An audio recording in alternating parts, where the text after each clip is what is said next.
여러분 혹시 자동차 운전하시다가 이런 경험이 있으신 분들 아마 더러 있을 겁니다. 이렇게 운전대를 잡고 쭉 가는데 차가 한쪽으로 이렇게 슬슬슬 좀 쏠리는 거예요. 그래가지고 핸들 이렇게 바로 잡으면 좀 괜찮다가도 또 좀 가만히 있다 보면 차가 이렇게 가는 경우들 간혹 아마 여러분 경험을 해 보셨을 겁니다. 원인이 뭐 여러 가지가 있을 수 있는데 이제 대체로 바퀴의 각도가 틀어져서 그렇다고 합니다. 자동차 바퀴가 4개가 있어서 그런지 뭐 각도를 이루는 게 여러 종류가 있더라고요. 뭐 캠버, 캐스터, 토우 뭐 이런 용어들을 쓰면서 뭐 여러 각도들이 있는데 여튼 자동차의 바퀴의 각도가 이렇게 비뚤어지면 이제 핸들이 이렇게 잡고 있어도 차가 한쪽으로 이렇게 쏠리게 되고 자동 타이어도 편마모가 생기게 되고 타이어 값도 많이 들어가게 되고 또 어쩌다가 그런 일이 없어야 되겠지만 한 깜빡저런데 차가 이렇게 가가지고 큰 사고 나기도 하고 뭐 그런 일이 있답니다. 그럴 때 이제 우리가 해야 되는 게 제가 자동차 정비사처럼 뭐 해야 되죠? 우리 이제 남 집사님들 잘 아시잖아요. 휠 얼라이먼트를 봐야 된답니다. 휠 얼라이먼트. 그래서 이제 타이어 교체하실 때 한 번쯤 보는 게 좋습니다. 여튼 여러분 이 얘기 드리는 이유는요. 예수님 이제 믿는 우리 신앙생활을 하는 것은 이제 부활의 신앙입니다. 예수님의 부활을 믿는 거거든요. 뭐 여러 가지 우리가 믿습니다 할 때 뭐 창조주 하나님 믿고 여러 믿는데 부활을 믿는 겁니다. 근데 이 부활의 신앙이 마치 휠 얼라이먼트를 이렇게 보면서 자동차 가는 방향을 관리하는 것과 유사합니다. 왜냐하면 부활의 신앙은 장차 있을, 예수님은 이미 부활하셨지만 우리의 부활은 장차 있을 일이거든요. 먼 곳에 있단 말이죠. 먼 곳을 보고 우리 신앙을, 부활의 신앙을 향해서 쭉 이렇게 나아가는데 방향을 잘 잡아야 되는 거예요. 조금 이렇게 방향이 틀어지면 엉뚱한 곳으로 가다가 사고가 나거나 위험하거나 그럴 수 있다는 얘기입니다.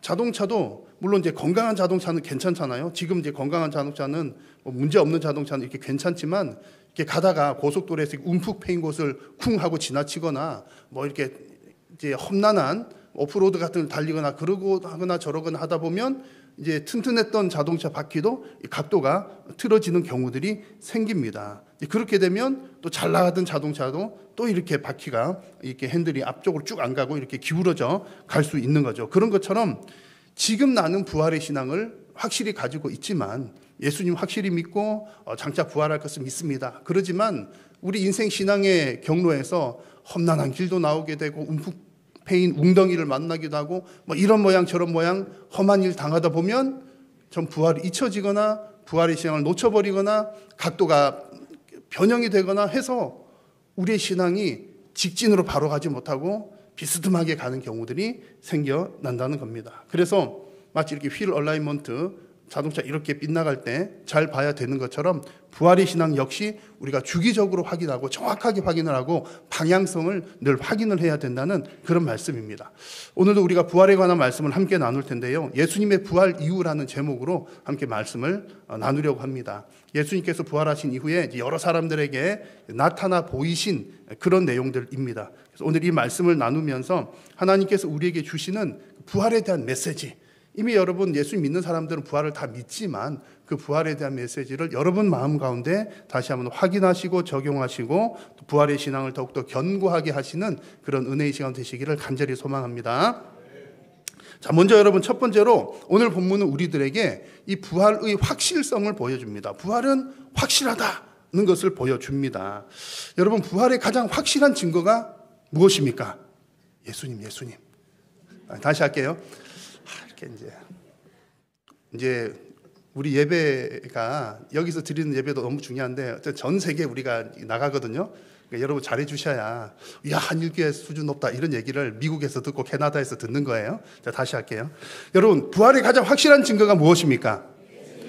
아멘입니다. 예수님입니다. 예수님께서 부활하셨다는 그 사실이 우리들이 이 부활을 믿는 가장 중요한 증거가 되는 거예요. 예수님이 부활의 첫 열매라고 얘기를 하잖아요. 그러면 여러분 예수님께서 부활의 가장 중요한 증거가 되신다면 지금도 예수님 계셨으면 더 좋지 않을까요? 2000년 전 예수님 죽으시고 부활하셨다가 뭐 하셨죠? 승천하셨습니다. 이제 하늘로 올라가셨다는 얘기죠. 그렇게 하셨는데 만약에 예수님께서 그때 승천하지 않으시고 그대로 살아 계셨으면 지금 연세가 얼마나 될까요? 2000살 그쯤 되잖아요. 2000년 동안에 부지런히 다니시면 전 세계 다 다니고 북극까지 가고 뭐 남극까지 가고 해서 나 살아났다 이렇게 하면은 이제 부활의 증거를 짠 보여주면 그죠? 전 세계 뉴스도 나오고 올해 연세가 2000 몇 세 되신 암흑의 예수 선생께서 이번에는 뭐 인도를 방문하셨다 이런 거 나오고 참 좋을 것 같거든요. 저 생각에는 그러면 좋지 않을까 싶은데 모르지만 하나님께서 그 방법을 사용하시지 않으시는 겁니다. 그것에는 이유가 있겠죠. 그래서 하나님께서 사용하시는 방법은 예수님께서 일일이 다 찾아가시는 그런 방법이 아니라 목격자들을 통해서 예수님의 부활을 계속해서 증거하도록 하시는 것이 하나님의 방법입니다. 목격자들의 증언 그리고 그 목격자들을 증인으로 삼으시는 것이 하나님의 방법이라는 거죠. 오늘 읽은 본문 말씀에서도 예수님께서 자신의 부활을 나타내 보이시고 또 그들을 목격자요 증인으로 삼고 계십니다. 이 복음서 전체를 보면 예수님께서 부활하신 이후에 뭐 누구에게 나타나셨다 이런 게 한 10번 정도가 되는데 아마 성경에 기록되지 않은 누군가들에게도 나타났을 겁니다. 그렇게 해서 많은 사람들에게 예수님 부활하신 것을 많이 이렇게 증거를 보여주셨을 겁니다. 그런데 오늘 읽은 마가복음 말씀에서는 예수님께서 누군가에 나타났다 이 얘기를 오늘 읽은 본문에서 이제 두 측면에서 얘기를 합니다. 마지막 구절에 예수님이 이렇게 꾸짖으시려고 제자들에 나타나신 것 말고 보면은 구조상 볼 때 오늘 이제 두 부류에게 나타나서 말씀하십니다. 첫 번째는 막달라 마리아에게, 그리고 두 번째는 두 제자에게 나타나십니다. 그것을 오늘 성경 기록하는데 먼저 마리아에게 나타나신 모습을 한번 보십시오. 16장 9절 말씀 보시니까 예수께서 안식 후 첫날 이른 아침에 살아나신 후 전에 7 귀신 들렸던 자를 쫓아내 주신 그 막달라 마리아에게 먼저 보이셨습니다. 막달라 마리아는 예수님의 큰 은혜를 받은 사람이죠. 7 귀신이나 들려 있었는데 예수님께 치료해 주신 사람입니다. 그렇게 해서 예수님의 제자가 된 사람이죠.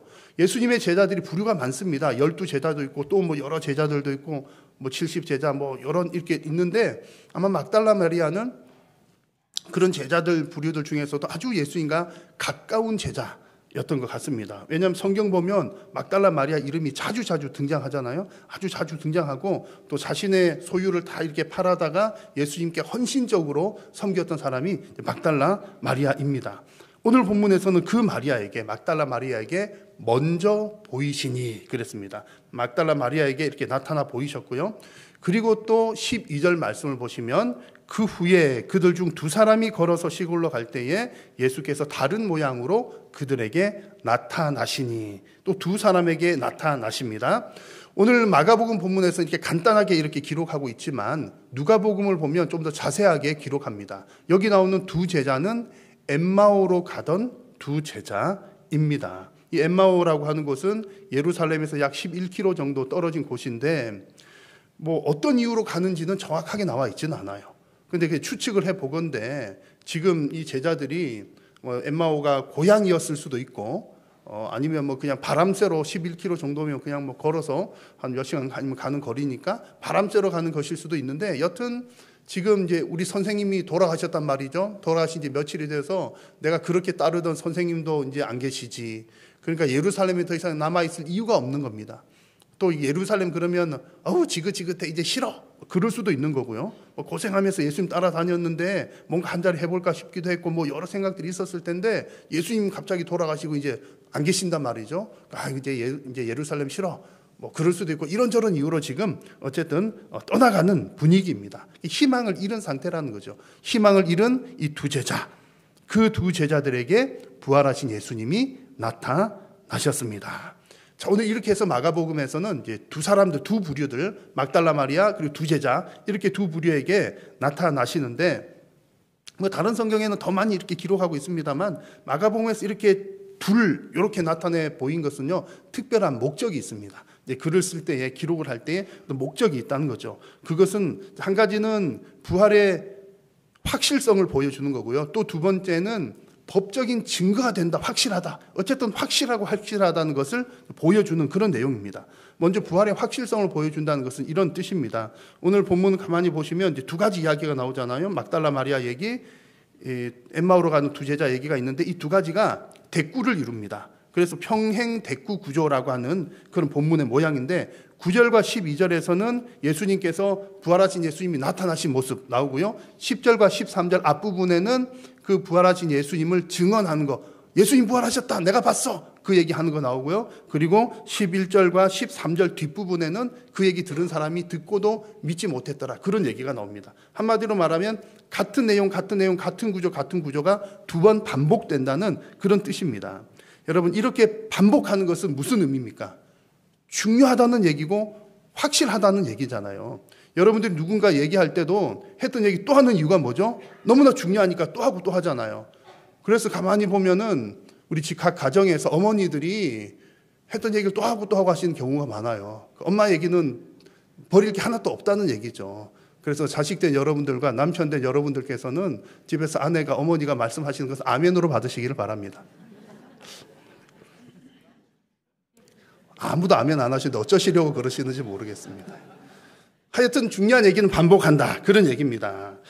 그래서 이제 예수님, 이제 이거 얘기가 부활이 확실하다, 중요한 얘기다, 확실하다, 그 얘기를 보여주는 거고요. 또 한 가지는 법적으로 볼 때 증거가 된다, 그런 측면이 있습니다. 고대 이스라엘과 그 근동 문화에서 이제 두세 사람의 증인이라고 하는 표현들이 많이 나옵니다. 두세 사람의 증인, 두 명이나 세 명이 똑같은 증언을 하면 법적인 효력이 있었다는 얘기예요.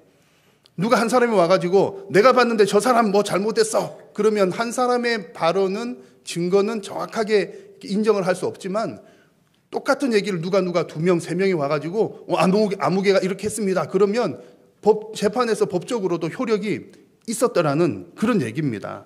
그래서 오늘 이 마가복음에서는 그런 것을 염두에 두고 막달라 마리아에게 나타나셔서 증언하게 하는 것, 두 제자에게 나타나셔서 증언하게 하신 것은 이것이 법적으로도 효력이 있을 만큼 정확한 얘기다, 맞는 얘기다, 분명한 얘기다라고 하는 것을 보여주고 있는 겁니다. 그래서 여러분, 예수님께서 지금 여러 사람들에게, 오늘은 둘이지만 여러 사람들에게 나타내 보이시고 또 나타나신 이유는 예수님의 부활이 정확하다는 것, 확실하다는 것 보여주시며 또 그들에게 증거해 주시고 그들이 그 증인이 되기를 예수님은 원하셨다는 사실입니다. 여러분, 저와 여러분들도 예수님의 부활을 믿습니다. 아멘이십니까? 믿습니다. 예수님 부활 보셨나요?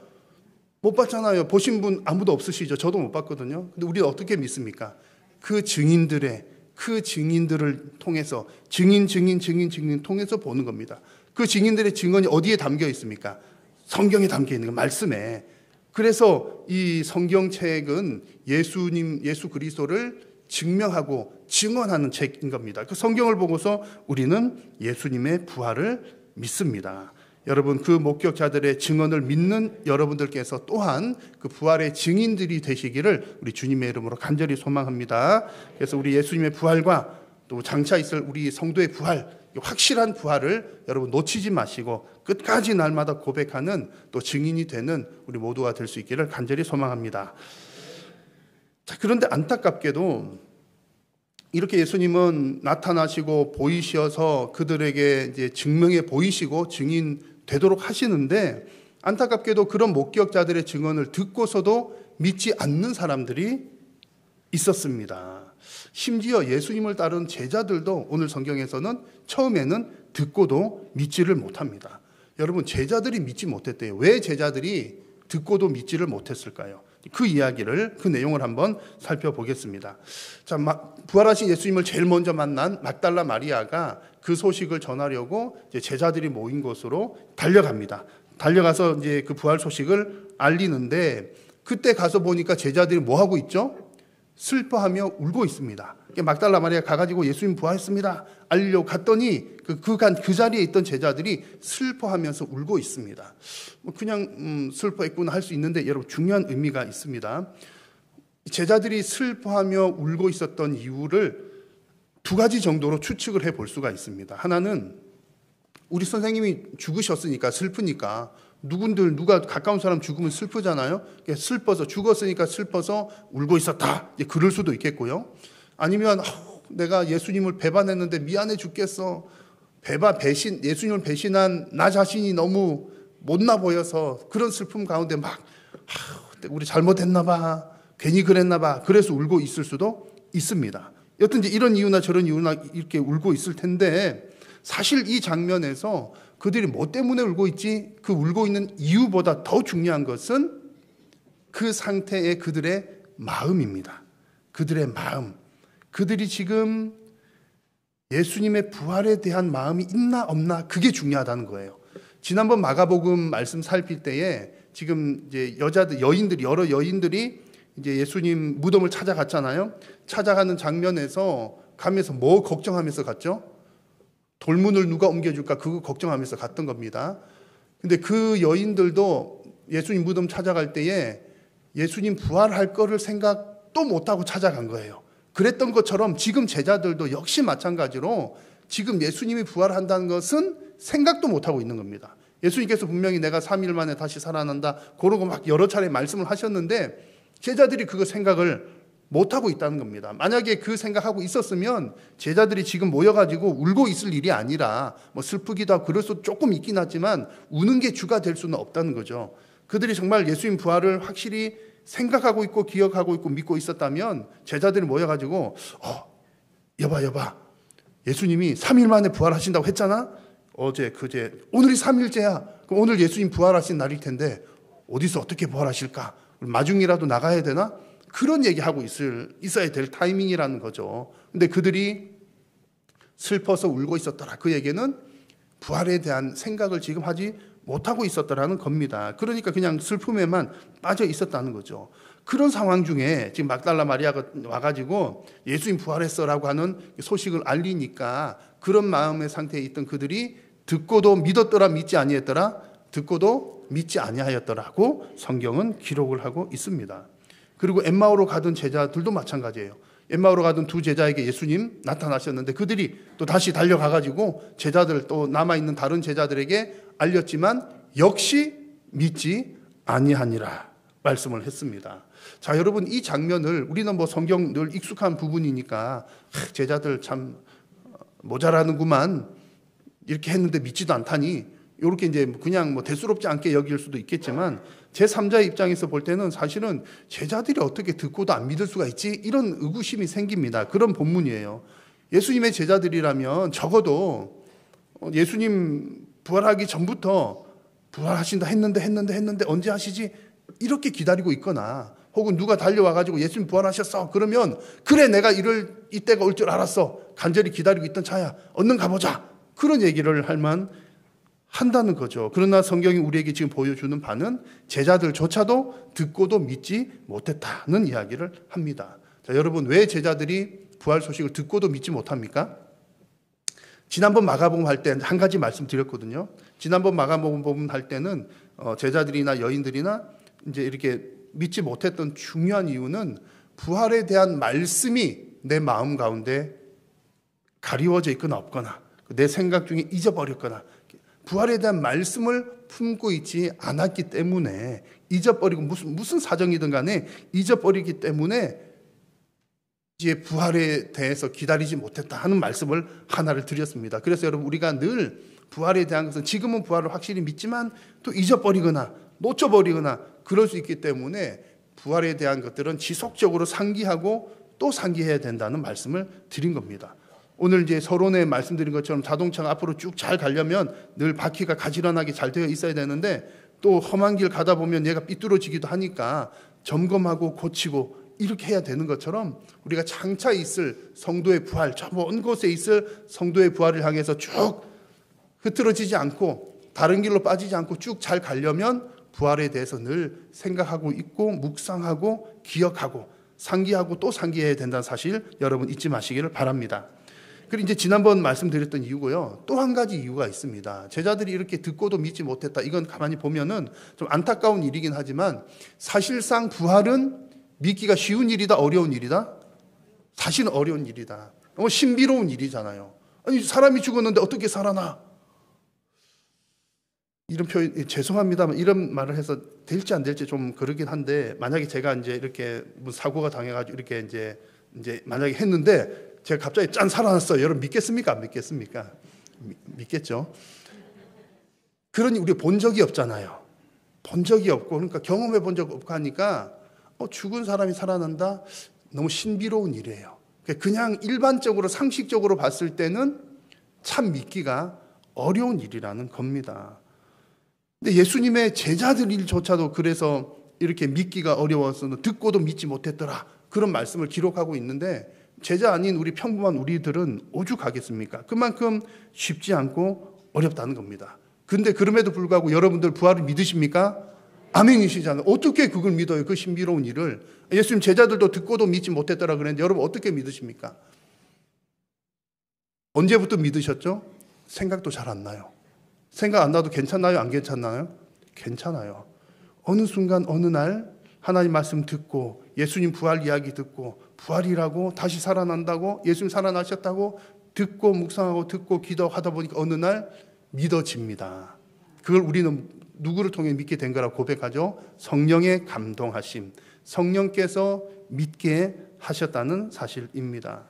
여러분, 여튼 중요한 것은 제자들이 듣고도 믿지 못했다는 이 사실은 부활을 믿는 것이 쉽지는 않다는 걸 분명히 보여줍니다. 그럼에도 불구하고 우리가 부활에 대한 말씀을 들을 때, 오늘 같은 날에도 여러분 부활이 있습니다 말씀을 이렇게 전할 때 그 말씀이 씨앗으로 우리에게 뿌려지는 겁니다. 하나님의 말씀이 씨앗으로 뿌려지고 부활에 대한 신앙의 말씀이 씨앗으로 뿌려집니다. 근데 그것을 싹이 나고 자라게 하는 것은 누구요? 성령 하나님. 성령께서 감동하셔서 그 말씀의 싹을 틔우시면 우리들 가운데 믿음이 생겨나는 겁니다. 그래서 믿음은 성령께서 주시는 거지만 우리가 해야 될 것은 뭡니까? 하나님 말씀이 들려올 때 그 말씀을 일단 듣는 게 엄청 중요합니다. 우리가 할 수 있는 것은 말씀 듣는 거, 그리고 기도하는 거, 막 그 정도 차원입니다. 내가 믿겠다 막 그런다고 그냥 빡 믿어지는 건 뭐 참 좋겠지만 그런 것도 아니고요. 내가 빡 해갖고 믿는 게 아니라 내가 할 수 있는 건 말씀을 들을 때 듣는 것, 그리고 기도하는 것, 그 정도입니다. 그렇게 할 때에 성령께서 감동하여서 우리에게 믿음 주시는 줄로 믿습니다. 그래서 여러분, 이 부활의 신비를 이미 믿으신 여러분들께는 축하드립니다. 이 어려운 걸 믿고 계시니 얼마나 축하할 만한 일입니까? 축하를 드리고요. 혹 오늘 함께 예배 자리에 계신 여러분 가운데 나는 아직까지 부활이 뭔지 모르겠어, 혹 그런 분들이 계신다면 오늘 이 부활의 말씀을 들으신 여러분들에게 성령께서 역사하셔서 부활의 신앙을 깨닫게 되는 놀라운 은혜가 있으시기를 간절히 소망합니다. 이렇게 여러분, 어쨌든 부활은 참 믿는 것은 어렵다는 얘기를 드렸는데, 이렇게 어려운 일이면은 여러분 잘 못해도 좀 용서를 해줄까요? 용서를 안 해줄까요? 아니, 이렇게 너무 어려운 시험 내놓고 막 못했다고 야단치면은 어려운 시험 문제 낸 분이 문제가 있는 거 아닐까요? 뭐 그렇게 생각하고 싶지만 우리가 성경을 보니까는 참 이렇게 부활의 신비를 믿는 게 어려운 일임에도 불구하고 부활을 믿지 않는 책임은 누구에게 있다? 나에게 있다는 겁니다. 성경을 읽거나 설교를 듣다 보면 참 이해가 안 되는 부분 중에 하나가 사실은 이 부분입니다. 이게 좀 잘 이해는 안 돼요. 구원받는 것은 전적으로 하나님의 은혜다 이렇게 얘기를 해놓고서 너 믿지 않으면 벌 받는다, 심판 받는다 이렇게 얘기하니까는, 아니 이게 뭐요? 그러면 뭐 하나님의 은혜라고 하면 하나님이 그냥 선물로 주는 거면 그럼 다 주면 될 텐데 나한테 안 줘놓고서 왜 나는 안 믿었다고 나한테 벌 준다는 게 이렇게 헷갈릴 수 있습니다. 근데 여러분 다 길게 설명드릴 수는 없지만 여러분 중요한 것은 이것입니다. 구원받는 것이 전적으로 하나님의 은혜라는 말은 하나님께서 누구한테는 주고 누구한테는 안 주고 이런 측면 차원이 아니라 구원받기 위해서 내가 할 수 있는 건 아무것도 없다. 내가 할 수 있는 건 아무것도 없다. 이제 그게 중요합니다. 내가 구원받으려면 내가 뭐 하면 구원받겠지? 그거 아니라는 얘기입니다. 그래서 구원은 하나님께서 선물로 주는 거다. 근데 우리가 할 수 있는 것, 해야 되는 건 뭐죠? 선물을 주실 때 받거나 안 받거나 하는 것은 우리 책임이다. 그래서 하나님이 그 구원의 선물, 말씀을 통해서 이렇게 주시는데 안 받으면 안 받는 사람의 책임이 있다라는 얘기입니다. 그래서 오늘 본문에서도 예수님께서 제자들에게 그런 차원에서 책망을 하고 계십니다. 여러분 14절의 말씀을 같이 한번 읽어볼까요? 시작. 그 후에 11 제자가 음식 먹을 때에 예수께서 그들에게 나타나사 그들의 믿음 없는 것과 마음이 완악한 것을 꾸짖으시니 이는 자기가 살아난 것을 본 자들의 말을 믿지 아니함일러라. 아멘. 근데 이게 시간적으로 딱 붙어 있는 얘기는 아니긴 합니다만 어느 자리에서 예수님이 짠 나타나십니다. 그리고 그들에게 책망하시는 거, 꾸짖으시는 거죠. 근데 여러분 이 장면에서도 중요한 포인트가 한 가지 있습니다. 지금 제자들이 믿음이 없고 마음이 완악하다는 것을 책망하시잖아요. 근데 이 제자들의 믿음을 책망하실 때 어떤 성경 번역본을 보니까 여기 믿음 없다라고 한 부분을 믿음이 작다 이렇게 표현한 번역본이 있어요. 그래서 지금 제자들의 상태가 아예 하나님을 안 믿는 상태는 아니라는 겁니다. 아주 그 수많은 제자들 중에 아주 그냥 하나님을 돌아선 사람도 있었겠지만 지금 이 구절에서 모여있는 제자들에게 예수님 책망하실 때 이 분위기는 그 제자들이 아주 그냥 믿음에서 떠난 그런 상태는 아닌 걸로 보입니다. 그래서 지금 책망하는 게 뭐냐면은 예수님의 부활을 본 사람들이 가서 증언했는데도 그 말을 안 믿었다. 그것을 지금 책망하고 있는 겁니다. 그리고 마음이 완악하다라고 하는 것은 그렇게 막달라 마리아도 가서 증언했고 두 제자들도 가서 증언했는데 이렇게 확실한 증거를 했는데도 그것을 안 받아들일 정도면 그들의 마음이 완악한 상태이다. 마음이 딱딱하게 굳은 상태이다. 그것을 지금 예수님께서 책망하고 계시는 겁니다. 그래서 여러분 이 말씀은 지금 우리들에게 너무나 적용해야 될 너무나 중요한 말씀입니다. 지금 이제 교회 다니시고 예배하시고 교회 오시는 사람들 많은 성도님들 중에서 하나님을 안 믿는 것도 아니고 하나님 믿으니까 예배하러 오겠죠. 하나님 안 믿는 것도 아니고 부활을 모르는 것도 아니지만 오늘 제자들처럼 믿음이 작아지거나 혹은 마음이 굳어진 성도님들이 종종 있다는 얘기입니다.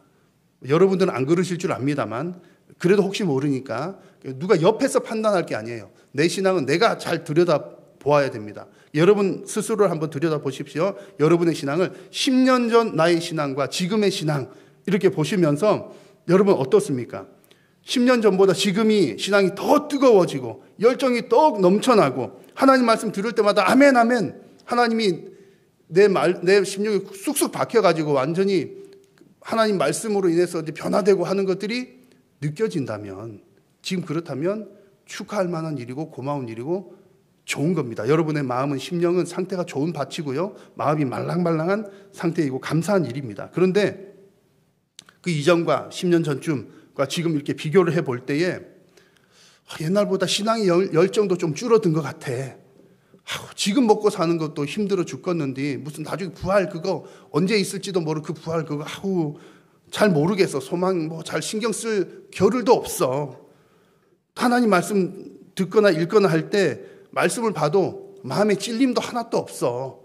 말씀을 보는데 기쁨도 하나도 없어. 만약에 여러분 그러시다면 오늘 예수님께서 꾸짖으시고 책망하시는 제자들처럼 믿음이 작아진 상태 그리고 마음이 딱딱하게 굳어진 상태인 겁니다. 여러분 우리가 나 자신의 마음을 잘 살펴야 되는데 우리 부활의 신앙을 잘 가져가기 위해서는 부활에 대한 말씀을 잘 들어야 되고요. 우리 마음밭 관리도 잘 해야 됩니다. 그래서 잠언 말씀 보니까 모든 지킬 만한 것 중에 무엇을 지키라? 마음을 지키라 그랬습니다. 우리 어떻게 마음을 지킵니까? 하루에 기도 3시간 하면 잘 지키고 5시간 하면 더 잘 지키고 1시간은 좀 부족하고 그런 걸까요? 사실 그런 것도 전혀 안 중요한 건 아닙니다만 가장 마음을 지키는 것에 가장 중요한 것은 에스겔 말씀에 이런 게 있습니다. 또 새 영을 너희 속에 두고 새 마음을 너희에게 주되 너희 육신에서 굳어진 마음을 제거하고 부드러운 마음을 줄 것이며 누가 주십니까? 여호와 하나님께서 주신다는 얘기입니다. 우리의 마음을 새롭게 하고 말랑말랑하게 하는 것도 하나님의 은혜인 줄로 믿습니다. 우리가 할 거는 뭡니까? 내가 내 마음 부드럽게 하려고 어떻게 할까 이런 것보다도 더 중요한 것은요. 하나님께서 나에게 새로운 심령 주신다는 사실을 믿는 것. 그리고 하나님께서 내 심령을 말랑하게 하고 새롭게 해주시기를 소망을 품는 것. 그리고 그 하나님께 기도하는 것. 그리고 하나님의 말씀을 꾸준히 듣는 것. 그렇게 할 때 우리 하나님께서 우리의 심령을 새롭게 하시고 우리의 부활신앙을 더욱더 견고하게 해주실 줄로 믿습니다. 여러분 오늘 이 받은 말씀을 잘 기억하시면서 여러분의 심령이 말씀과 기도로 날마다 새로워지시기를 바라고 부활에 대한 소망으로 날마다 승리하는 복된 성도님들 되시기를 주의 이름으로 축원합니다. 기도하겠습니다. 살아계신 여호와 하나님, 오늘도 우리의 예배를 받으시고 하나님 말씀하여 주시니 감사합니다. 우리는 믿음이 부족하고 연약하오니 우리에게 하나님 믿음 더하여 주시어서 부활에 대한 확고한 신앙으로 날마다 새롭게 하시고 승리케 하여 주옵소서. 예수님의 이름으로 기도드립니다.